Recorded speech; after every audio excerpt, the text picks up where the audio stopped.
الحمد لله نحمده ونستعينه ونستغفره ونؤمن به ونتوكل عليه ونعوذ بالله من شرور أنفسنا ومن سيئات أعمالنا من يهد الله فلا مضل له ومن يضلله فلا هادي له ونشهد أن لا إله إلا الله وحده لا شريك له ونشهد أن سيدنا وحبيبنا ومولانا محمدا عبده ورسوله الذي أرسل بالحق بشيرا ونذيرا. قال الله تبارك وتعالى في القرآن المجيد: أعوذ بالله من الشيطان الرجيم، بسم الله الرحمن الرحيم.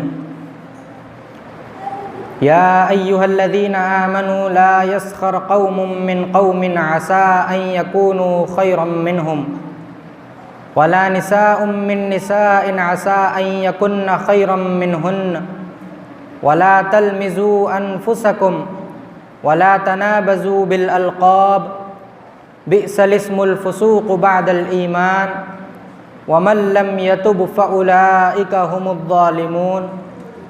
وقال تعالى في مقام آخر: إن الذين أجرموا كانوا من الذين آمنوا يضحكون وإذا مروا بهم يتغامزون. وقال تعالى في موضع آخر: والذين لا يشهدون الزور وإذا مروا باللغو مروا كراما. صدق الله العظيم. قال النبي صلى الله عليه وسلم: من تشبه بقوم فهو منهم أو كما قال عليه الصلاة والسلام.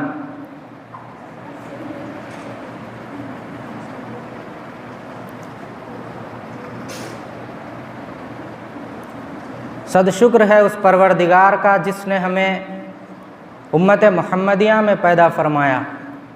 اللہ تبارک و تعالیٰ کا ہم تمام پر بہت بڑا احسان ہے. اللہ نے جو خالق انسانیت ہے، جو خالق کون و مکان ہے، تمام دنیا کا خالق و مالک ہے، اللہ نے جب انسانوں کو پیدا فرمایا تو خود اللہ تبارک و تعالیٰ نے انسان کو اپنے ہاتھ سے، یعنی اپنی خصوصی فضل و کرم سے انسان کو پیدا فرمایا. کن کہا آسمان اور زمین بن گئی، کن کہا شجر و حجر بن گئے، کن کہا ساری دنیا بن گئی، ساتوں آسمان ساتوں زمین بن گئے. لیکن جب انسان کو پیدا کرنے کی باری آئی تو فرمایا: خلقتہ بیدیہ، کہ مجھ کو ربوبیت کے ہاتھ لگانے پڑے. یعنی اللہ نے خصوصی فضل کے ساتھ، اپنی خصوصی توجہ کے ساتھ انسان کو بنایا. تو پھر جب اللہ نے انسان کو بنایا تو اللہ تبارک و تعالیٰ سے زیادہ، اس پروردگار سے زیادہ انسان کا فطرت شناس اور مزاج شناس کون ہو سکتا ہے؟ اس خالق سے زیادہ ہماری فطرت کو کون سمجھ سکتا ہے جس نے ہماری فطرت کو بنایا؟ تو اللہ تبارک و تعالیٰ نے انسانی فطرت میں ایک چیز رکھی ہے جس کو کہا جاتا ہے خوش مزاجی، خوش اخلاقی، خوش طبعی. ہنسی مذاق کا مادہ اللہ نے انسان کے اندر رکھا ہے. کسی کے اندر کم رکھا ہے، کسی کے اندر زیادہ رکھا ہے. تو یہ فطری طور پر انسان کے اندر یہ چیز موجود ہے کہ انسان ہنسی مذاق کرے، انسان گفتگو کے اندر خوش مزاجی اختیار کرے. لیکن اس چیز کو انسان اگر منجمد رہنے دے، اس چیز کو استعمال میں نہ لائے تو یہ انسان کی فطرت کے خلاف ہے. انسان ہنسی مذاق کو، خوش مزاجی کو، خوش رہنے کو چھوڑ دے تو یہ انسانی فطرت کے خلاف ہے. اللہ تبارک و تعالیٰ نے فطرت میں اس چیز کو رکھا ہے تو کامل انسان وہ ہے جو اس چیز کو استعمال کرتا ہے، اس چیز کو بروئے کار لاتا ہے. تو اللہ تبارک و تعالیٰ کا قرآن میں ارشاد ہے: یا ایھا الذین آمنوا لا یسخر قوم من قوم، کہ ایمان والو کوئی قوم، کوئی لوگ کسی دوسرے لوگوں کی ہنسی مذاق نہ کریں، ان کا مذاق نہ اڑائیں، ان کا ٹھٹا نہ کریں. اللہ تبارک و تعالیٰ نے آگے ارشاد فرمایا: عسیٰ ان یکونوا خیرا منہم، عجیب بات نہیں ہے کہ وہ لوگ ان سے بہتر ہوں جن کا یہ مذاق اڑا رہے ہیں. ولا نساء من نساء، کوئی عورتیں کسی دوسری عورتوں کا مذاق نہ اڑائیں، عسیٰ ان یکن خیرا منہن، عجیب بات نہیں ہے، کچھ بعید نہیں ہے کہ وہ عورتیں جن کا مذاق اڑایا جا رہا ہے وہ ان عورتوں سے بہتر ہوں جو مذاق اڑا رہی ہیں۔ تو اللہ تبارک و تعالیٰ نے اس میں بے اعتدالی سے، حد سے زیادہ کسی کو مذاق اڑانے سے منع فرمایا، لیکن اعتدال کے ساتھ، سادہ مزاجی کے ساتھ، خوش مزاجی کے ساتھ مزاح کرنا تو خود اللہ کے نبی علیہ الصلاۃ والسلام سے ثابت ہے۔ آپ علیہ الصلاۃ والسلام کے کچھ ایسے واقعات ہیں جن سے ہمیں مذاق کا اور ہنسی مذاق اور دل لگی کا ہمیں ثبوت ملتا ہے۔ ایسے کئی واقعات ہیں۔ اللہ کے نبی علیہ الصلاۃ والسلام کے دربار میں ایک صحابی آئے، ایک آدمی آ کر عرض کیا، یا رسول اللہ مجھے ایک اونٹنی چاہیے، سواری کے لیے ایک اونٹنی عنایت فرما دے۔ آپ نے فرمایا صحابہ سے کہ اس کو اونٹنی کا بچہ دے دو۔ تو وہ صحابی حیران ہو گئے، یا رسول اللہ سواری کے لیے مجھے ایک اونٹ چاہیے، اونٹنی کے بچے پر سواری کیسے ہو سکتی ہے؟ تو پھر اللہ کے نبی علیہ الصلاۃ والسلام نے اس کی وضاحت فرمائی اور خوش مزاجی سے فرمایا، کیا ہر اونٹنی کا بچہ اونٹ ہونے کے باوجود کیا وہ بچہ نہیں رہتا؟ بڑا ہونے کے باوجود بھی تو وہ ایک اونٹنی کا بچہ ہوتا ہے۔ تو اس سے ہم سمجھیے کہ اللہ کے نبی علیہ الصلاۃ والسلام نے مزاح فرمایا، خوش طبعی کے ساتھ ان سے مزاح فرمایا، مذاق فرمایا، لیکن اس سے ہمیں یہ بھی سمجھ میں آتا ہے کہ اس کے اندر بھی سچائی ہونی چاہیے، جھوٹ بالکل نہیں ہونا چاہیے۔ اللہ کے نبی علیہ السلام نے جو فرمایا کہ اونٹنی کا بچہ تمہیں دوں گا، وہ حقیقت اپنی جگہ پر ہے کہ ہر اونٹنی کا بچہ بڑا ہو کر اونٹ بن جائے تو بھی وہ اونٹنی کا بچہ ہوتا ہے۔ تو اس سے ہمیں سمجھ میں آتا ہے، اس سے ہمیں سبق ملتا ہے کہ ہم مذاق کریں تو شریعت کی حدود میں رہتے ہوئے، ہنسی مذاق کریں بھی تو سچائی کو سامنے رکھیں، اس کے اندر صدق ہونا چاہیے، اس کے اندر کذب نہیں ہونا چاہیے، جھوٹ نہیں ہونا چاہیے۔ اسی سے ہمیں اپریل فول کے غلط ہونے کا ہمیں سبق ملتا ہے کہ اپریل فول میں انسان کو جو مذاق کیا جاتا ہے اس میں جھوٹ ہے اور اس میں ایک دوسرے کو پریشان کرنا ہے، خواہ مخواہ کے اس میں دھوکہ دینا ہے۔ اس میں کئی واقعات ایسے آتے ہیں کہ انسان کو دھوکہ دے کر اس سے کئی واقعات اس کے ساتھ پیش آتے ہیں۔ اور اسی طرح اور دوسرے واقعات بھی اللہ کے نبی علیہ السلام کے سامنے پیش آئے، حالانکہ یہ مذاق تھا لیکن یہ سچائی پر مبنی تھا، اس میں جھوٹ کا پہلو نہیں تھا۔ تو اس سے ہمیں سبق ملتا ہے کہ ہم مزاح کریں، خوش مزاجی اختیار کریں، لیکن اس میں بھی سچائی کو اختیار فرمائیں، اس میں بھی ہم جھوٹ سے ہم پرہیز کریں۔ لیکن آج اس کے برعکس، آج مذاق کو اتنا زیادہ عام کیا گیا ہے کہ اس میں جھوٹ ہے، اس میں بناوٹی کہانیاں ہیں، اس میں انسان کے ساتھ بدتمیزی کی جاتی ہے، سامنے والے کی دل آزاری اور تکلیف ہوتی ہے۔ ایسے جھوٹ سے اور ایسے مذاق سے ہمیں بچنا چاہیے۔ پھر اسلام کے اندر ہر چیز کو ایک اعتدال پر رکھا گیا۔ اسلام کھیل کود کی اور کھیلنے کودنے سے منع نہیں کرتا، بلکہ اسلام کے اندر اعتدال میں رہ کر شریعت کے اصول پر چلتے ہوئے ہمیں کھیلنے کی اور ہمیں کھیل کود اختیار کرنے کی اجازت دی گئی۔ خود اللہ کے نبی علیہ الصلاۃ والسلام کی حدیث مبارک ہے کہ آپ نے فرمایا کہ کھیل کود کرنا یہ تمام چیزیں غلط ہیں سوائے 4 چیزوں کے۔ نمبر 1، آدمی کا اپنے گھوڑے کو سدھانا، یعنی گھوڑے کو اس کو تربیت دینا، اور نمبر 2، اپنی بیوی کے ساتھ ہنسی مذاق کرنا، نمبر 3، تیر کمان کی مشق کرنا، تیر چلانے کی مشق کرنا، نمبر 4، تیراکی سیکھنا، تیرنا سیکھنا۔ تو یہ 4 چیزیں اللہ کے نبی علیہ السلام نے خود ہمیں اس کی اجازت دی ہے، اور آپ صلی اللہ علیہ وسلم بھی صحابہ کے درمیان دوڑ کا مقابلہ کراتے تھے اور ان کو انعام سے نوازتے تھے۔ ایک مرتبہ حضرت عائشہ رضی اللہ عنہا آپ علیہ الصلاۃ والسلام کے پیچھے چھپ کر صحابہ جو دوڑ لگا رہے تھے، جو ان کے درمیان نیزہ بازی کی مشق ہو رہی تھی، اس کو اللہ کے نبی علیہ السلام کی زوجہ مبارکہ حضرت عائشہ رضی اللہ عنہا آپ کے پیچھے چھپ کر اس کو دیکھ رہی تھی۔ تو اس سے ہمیں معلوم ہوتا ہے کہ اسلام میں کھیل کود کی ممانعت نہیں ہے بلکہ اجازت ہے، لیکن اس میں بھی شریعت کی حکموں کی، شریعت کے قوانین کی پامالی نہ ہو، شریعت کے حکموں کو نہ توڑا جائے۔ تو جب ہمیں ان کھیل کود کی اجازت ہے تو آج اگر ہم کھیل کود پر جتنے آج کرکٹ کے میچ ہوں، فٹ بال کے میچ ہوں، یا جتنے کھیل کود آج جہاں پر بھی رائج ہیں، ہمیں ان تمام چیزوں میں دیکھنا چاہیے کہ اگر شریعت کی اس میں کوئی خلاف ورزی ہو رہی ہو تو وہ کھیل کود جائز نہیں ہے، اگر شریعت کی خلاف ورزی نہیں ہوتی ہے تو وہ کھیل کود جائز ہے، اگر وہ شریعت کے حدود میں رہتے ہوئے انسان کے جسم کو انسان کی ورزش کے طور پر انسان کی صحت کے لیے مفید ہو تو وہ کھیل کود بلا شبہ جائز ہے، بلکہ بعض علماء نے اس کو مستحب قرار دیا ہے کہ ایسا کھیل کود اختیار کرنا چاہیے، تیراکی اختیار کرنا چاہیے، تیرنا چاہیے، اس سے ہمارے جسم کے اعضاء مضبوط ہوتے ہیں۔ لیکن آج کھیل کود میں جتنی خرابیاں آ گئی ہیں، جتنے اس میں مفاسد آ گئے ہیں، ان کو دیکھا جائے تو آج کے کھیل کود غلط طریقے پر ہو رہے ہیں۔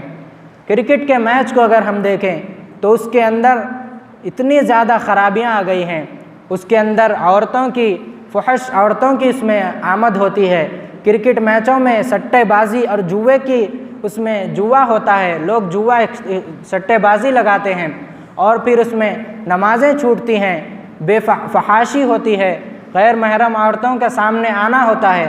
اسی لیے آج کرکٹ میچوں کو دیکھنے جانے سے آج احتیاط کرنا چاہیے، اور اسی طرح دوسرے تمام کھیلوں کا یہی حکم ہے۔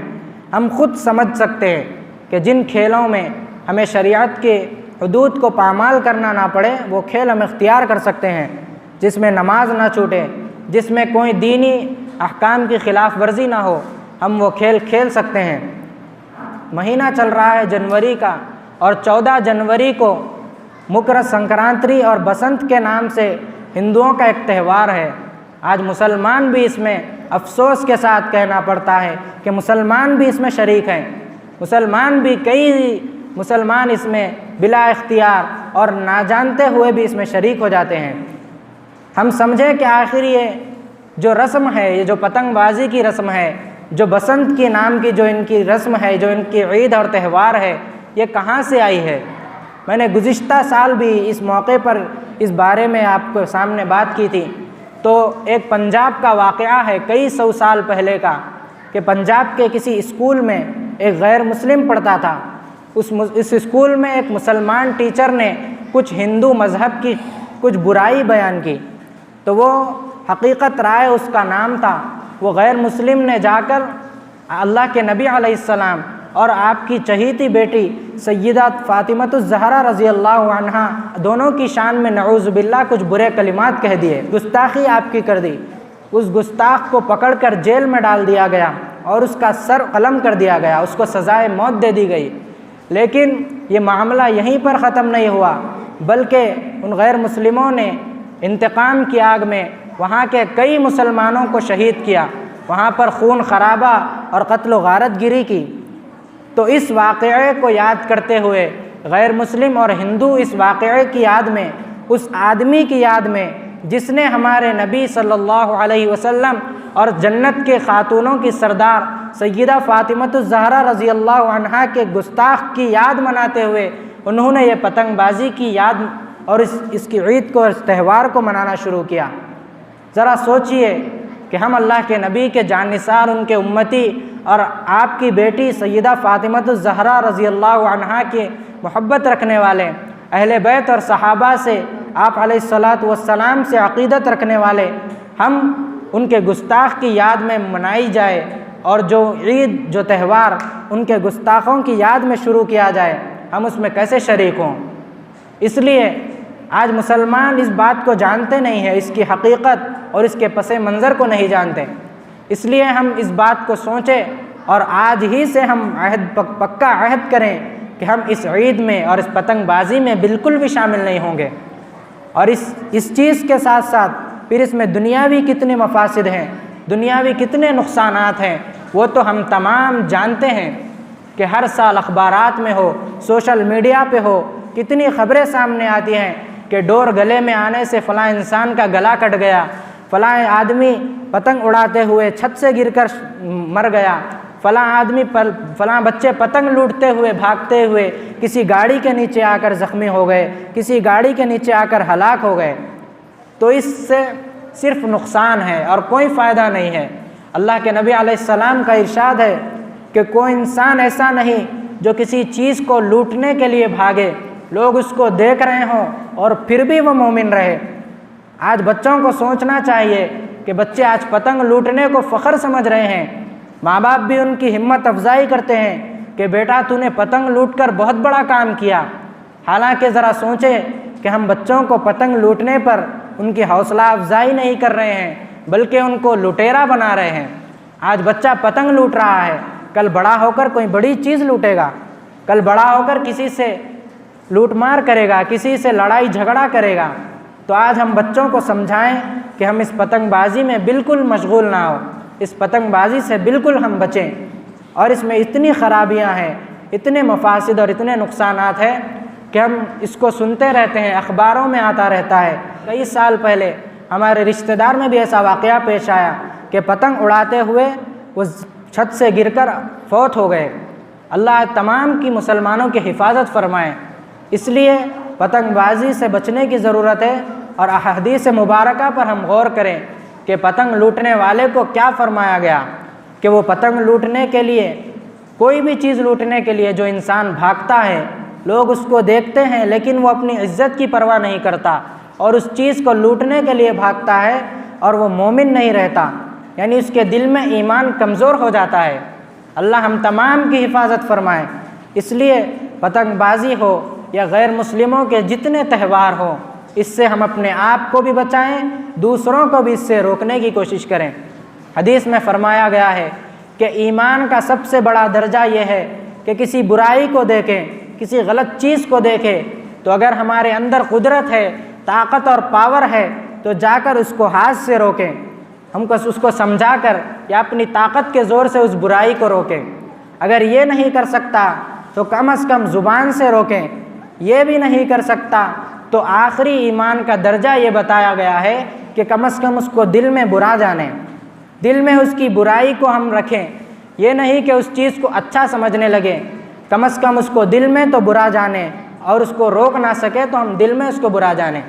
اس لیے ہم ان 3 باتوں پر عمل کریں کہ اگر کسی کو ہاتھ سے روک سکتے ہیں، ان کو سمجھائیں کہ یہ جو پتنگ بازی کا تہوار ہے، یہ جو رسم ہے، یہ اسلام کے بالکل خلاف ہے اور ایک گستاخ نبی کی یاد میں شروع کی گئی ہے، اور دوسری بات اس میں نقصانات بے شمار ہیں۔ اگر ہم اس کو ہاتھ سے نہیں روک سکتے، اس کو سمجھا کر روکیں، اتنا بھی نہیں کر سکتے تو اس کو دل میں برا جانتے ہوئے خود بھی اس سے بچیں اور گھر والوں کو اس سے بچائیں۔ اللہ ہم تمام کو کہنے سننے سے زیادہ ان باتوں پر عمل کی توفیق عطا فرمائے۔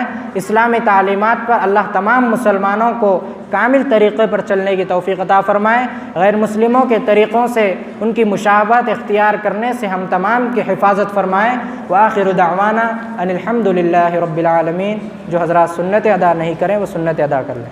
الحمد للہ الذی خلق الانسان من ماء دافق يخرج من بين الصلب والترائب وهيأ لتربيته الأسباب من نعم رغائب وحب الأقارب أشهد أن لا إله إلا الله وحده لا شريك له دافع المصائب والنوائب وأشهد أن سيدنا ومولانا محمدا عبده ورسوله الذي أوتي جوامع الكلم والمناقب صلى الله عليه وعلى آله وأصحابه الذين اتبعوه ففازوا بأعلى المراتب أما بعد فيا معشر الإخوان اعلموا أن من آداب المعاشرة الإسلامية أداء حقوق الوالدين وهي واجبة على كل ولد بنص الكتاب والسنة فقد قال رسول الله صلى الله عليه وسلم رغم أنفه ثلاثا قيل من يا رسول الله قال من أدرك والديه عند الكبر أو أحدهما ثم لم يدخل الجنة وعن أبي أمامة رضي الله عنه أن رجلا قال يا رسول الله ما الحق والدين على الولد قال هما جنتك ونارك وقال عليه الصلاة والسلام كل الذنوب يغفر الله منها ما شاء إلا حقوق الوالدين فإنه يعجل لصاحبه في الحياة قبل الممات. أعوذ بالله من الشيطان الرجيم. بسم الله الرحمن الرحيم. وقضى ربك ألا تعبدوا إلا إياه وبالوالدين إحسانا إما يبلغن عندك الكبر أحدهما أو كلاهما فلا تقل لهما أف ولا تنهرهما وقل لهما قولا كريما. بارك الله لنا ولكم في القرآن العظيم.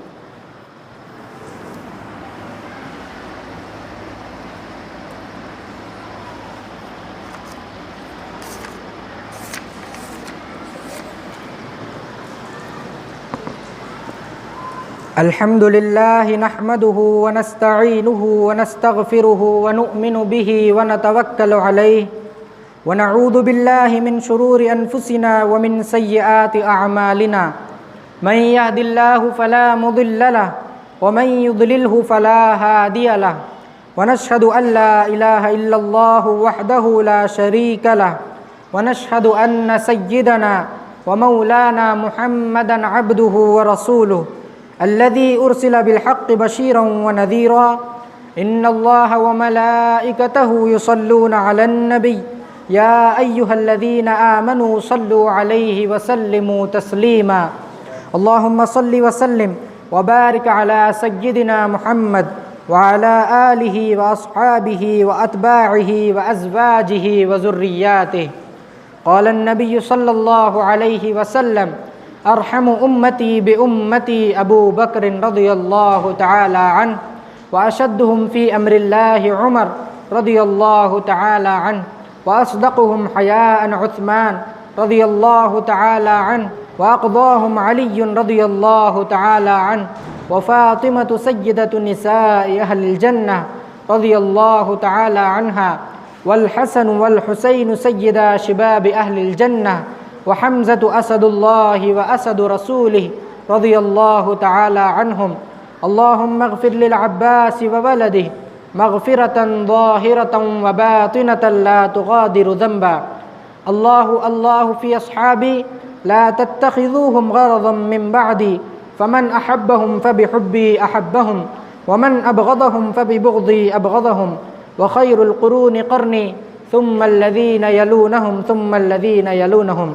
اللهم أعز الإسلام والمسلمين بالإمام العادل ذي القوة القاهرة والسلطة الظاهرة على الكفرة الباغية واغفر اللهم لجميع المؤمنين والمؤمنات والمسلمين والمسلمات الأحياء منهم والأموات برحمتك يا أرحم الراحمين والحمد لله رب العالمين. أعوذ بالله من الشيطان الرجيم. إن الله يأمر بالعدل والإحسان وإيتاء ذي القربى وينهى عن الفحشاء والمنكر والبغي يعظكم لعلكم تذكرون. اذكروا الله يذكركم وادعوه يستجب لكم ولذكر الله تعالى أعلى وأولى وأعز وأجل وأهم وأتم وأكبر.